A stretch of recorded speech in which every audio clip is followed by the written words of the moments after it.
The arcade racer was a genre that I grew up with and one that I still crave to this day. Like many, Burnout was my go-to for this type of action. The racing was about providing a sense of speed with Hollywood-like car chases. These games were not concerned about being sims, they were solely focused on providing the fun. But Burnout wasn't the only one that knew how to deliver this. Split Second was another great arcade racer, and one that very much deserved a sequel. MotorStorm on the PlayStation side of things was really fun, and I started with 2 and had an absolute blast with it. So in 2018, when I saw that the very same developers were looking to come out with a new arcade racer, I was very much interested in it. Onrush was easily one of the best games of that year. It captured and delivered everything that I would want from a game in this genre. Honestly, the only unfortunate thing with the game was how it failed to grab a larger audience. It had a great group of players and the audience is still active to this day, but for the publisher and investors, the game needed to do better in their eyes, which is a shame considering how well done the game is. And with the servers shutting down at the end of this month, I felt like it might be a good time to revisit this title. Onrush was awesome and is still awesome.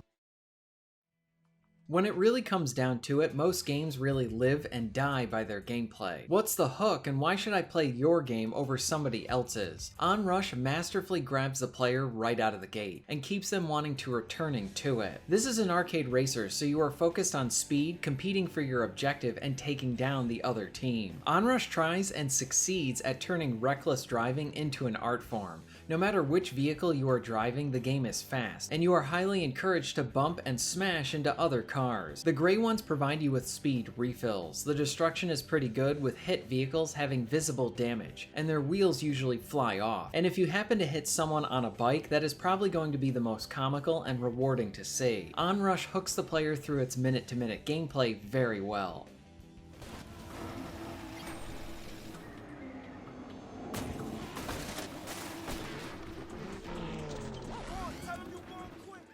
Now let's dive into some of the basics. You will be focused on gaining back and using your speed. In many of the different game types, your boost will be one of your biggest assets. Whether you are using it to increase your speed, get to the next zone so you can grab it before your enemy, or trying to take down an opponent, the boost is your lifeblood. Onrush does a really good job of turning the boost into an addiction that the player will feel. When using the boost, you are in this enjoyable flow state, as the sound and visuals provide you with the game's great sense of speed. But in situations where you do not have the boost, you will really feel it, which means that while in every race, you are actively trying to find options to refill your boost. Your two main ways to refill your boost is going off of jumps or smashing into AI fodder vehicles that will continually spawn into the match. These are black and white cars and bikes that are there to provide you with more boost. Going along with the boosts are the incredibly satisfying takedowns. Hit an enemy just right and the game will go into slow motion, highlighting the damage and who you just took out, along with providing the player with a large amount of boost. The takedown element honestly reminds me of Burnout in the best possible way, and as a whole, Onrush feels like one part Burnout, one part MotorStorm, and one part something new.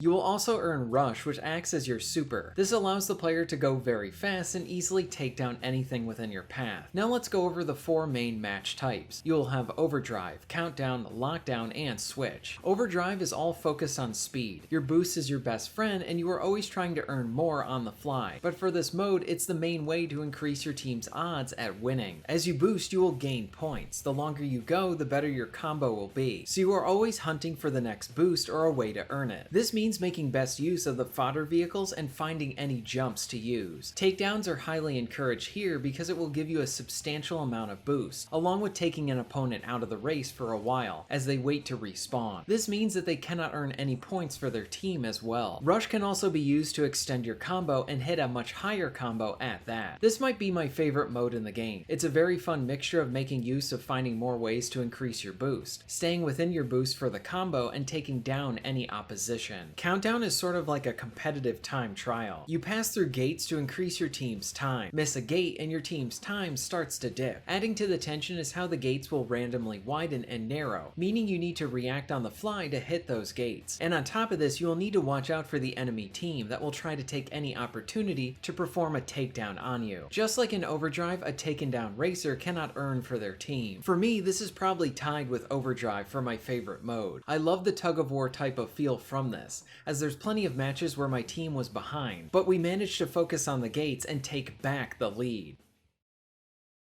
Lockdown is sort of like King of the Hill in an action racer setting. There will be a zone that you need to take, and your team will need to have enough racers within it to score a point. This is a really interesting mode because you have to hit a nice sweet spot, where in the prior two modes you honestly could go as fast as you want, but here you need to ensure that you get to the zone and stay in it. This means that in many cases you might need to go a bit slower to capture it, and by requiring the player to stay within this smaller space, this means that they are vulnerable to the other team to get nudged out, with someone else rushing in to take it. Lockdown feels like a really fresh and different mode compared to the other two. Switch is a fun mode of cat and mouse where everyone starts off as bikes and then slowly gets pushed to heavier vehicles. Once you either are wrecked or taken down, you are put into the next set of vehicle classes. Each player has a set amount of switches, and these essentially count as lives. You need to do your best to take down the other team. This mode promotes a nice dance between driving carefully and knowing when to make it difficult for the enemy. The 4 match types in Onrush are all really fun and provide a great amount of variety in what the objectives focus on, especially when you factor in playing online. There's a good amount of variability when you don't really know what the other person is going to do. I really like how each of the match types focus on teamwork and how everyone's actions all feed back into helping your team win. It is important to note that Onrush does have this teamwork focus, but thankfully the single player is really good and very fun as well. The campaign starts off by introducing the player to different race types and vehicle classes so you can get a nice feel for everything. Later on, you'll need to complete much harder challenges